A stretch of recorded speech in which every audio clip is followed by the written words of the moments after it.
Salut à toutes et à tous et bienvenue dans cette vidéo tutoriel. Je vais vous présenter Prophecy Machine Edition, qui est le logiciel de programmation des automates GE, et à travers des exemples simples et basiques, on va essayer de se familiariser avec ce dernier et de voir ses différentes fonctionnalités. Je précise que ce logiciel n'est pas téléchargeable gratuitement et que si vous voulez une copie, vous devez demander au fournisseur de votre région sur le site GE. Je vais lancer le logiciel.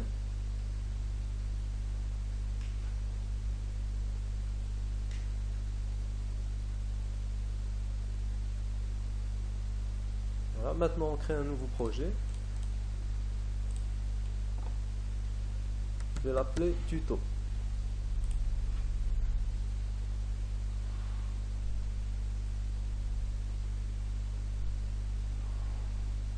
Ensuite, la première chose à faire, c'est de choisir l'automate. Voilà les automates GE. On va prendre le RX3i.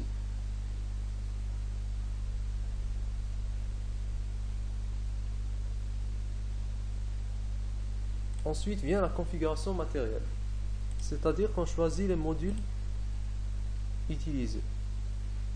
Par exemple, on vient ici, slot 4, on prend un module d'entrée tout ou rien. On va prendre celui-là. De même, on va prendre un module de sortie tout ou rien. On va prendre le premier par exemple. Maintenant, on va configurer la communication Ethernet. Alors ici, on doit mettre l'adresse IP.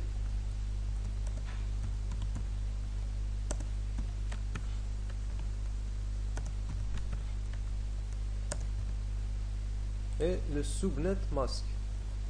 On va mettre la valeur par défaut. 255, 255, 255 et 0. Bien. Ensuite, avant que j'oublie, si on veut communiquer par Ethernet, il faut ici définir l'adresse IP.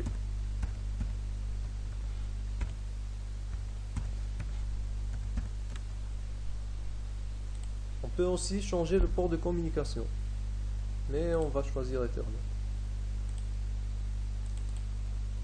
Bien, maintenant si on valide, on voit bien ici qu'il n'y a aucune erreur. Voilà. Donc, la prochaine étape consiste à programmer en ladder. Alors, on va dans Logic, Program Blocks, Main.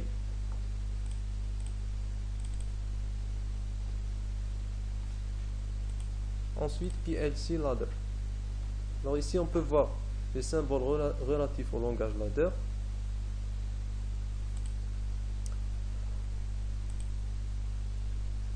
On va faire un petit exemple sur les temporisateurs.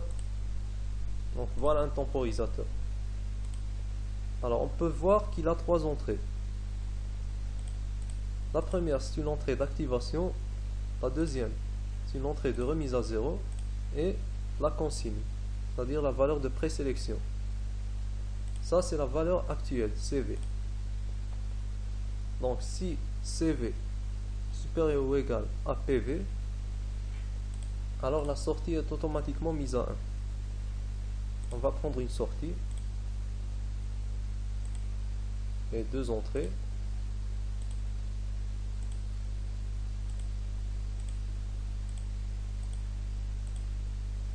Ah, je suis trompé.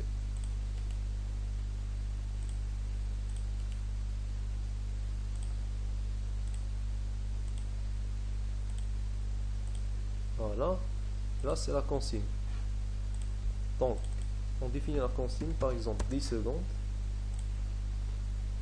Ici, pour définir les entrées et les sorties, on doit leur donner une adresse. Pour les entrées, c'est I1, par exemple. Donc, ce qui veut dire la première entrée prend automatiquement l'adresse I00001, 401.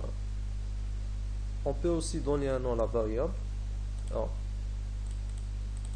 même chose ici, on va prendre I2, deuxième. Et on va l'appeler reset. pour les sorties, c'est Q au lieu de I. On peut aussi nommer la sortie, on va l'appeler sortie.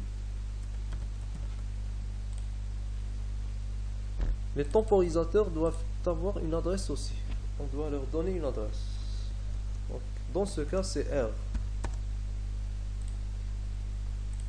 Voilà.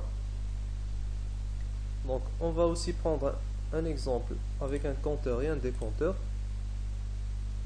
Voilà notre compteur. Voilà notre décompteur.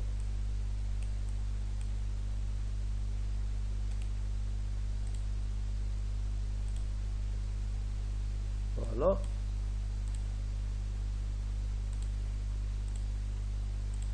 Donc, pour le compteur et le décompteur, c'est le même principe que pour le temporisateur. C'est-à-dire que on a trois entrées, une horloge. Pour le compteur, l'horloge incrémente la valeur actuelle CV à chaque fois qu'elle passe d'un niveau haut à un niveau bas.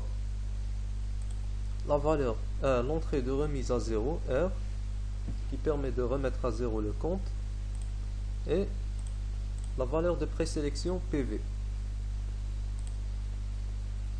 Donc, si CV supérieur ou égal à PV, la sortie est automatiquement mise à 1. Même principe que pour le temporisateur. Voilà.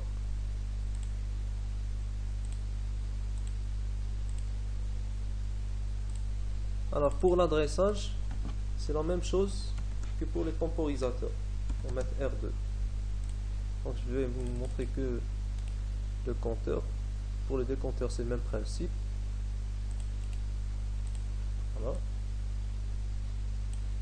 Et une sortie.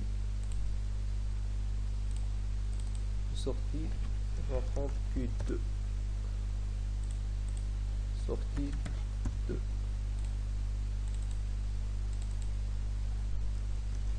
I3 et I4.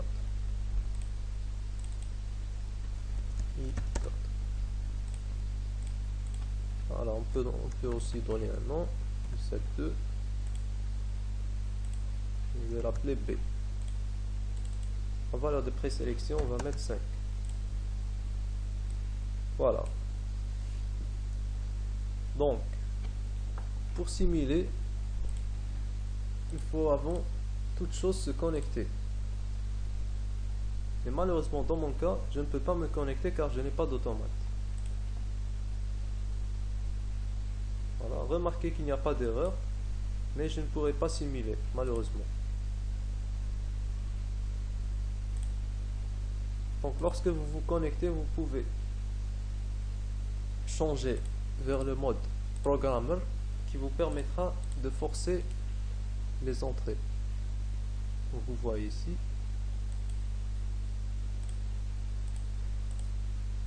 Ce qui permettra de forcer les sorties et de voir les résultats des simulations. Donc voilà, c'est tout pour ce tutoriel. On se reverra dans une autre vidéo peut-être. À très bientôt.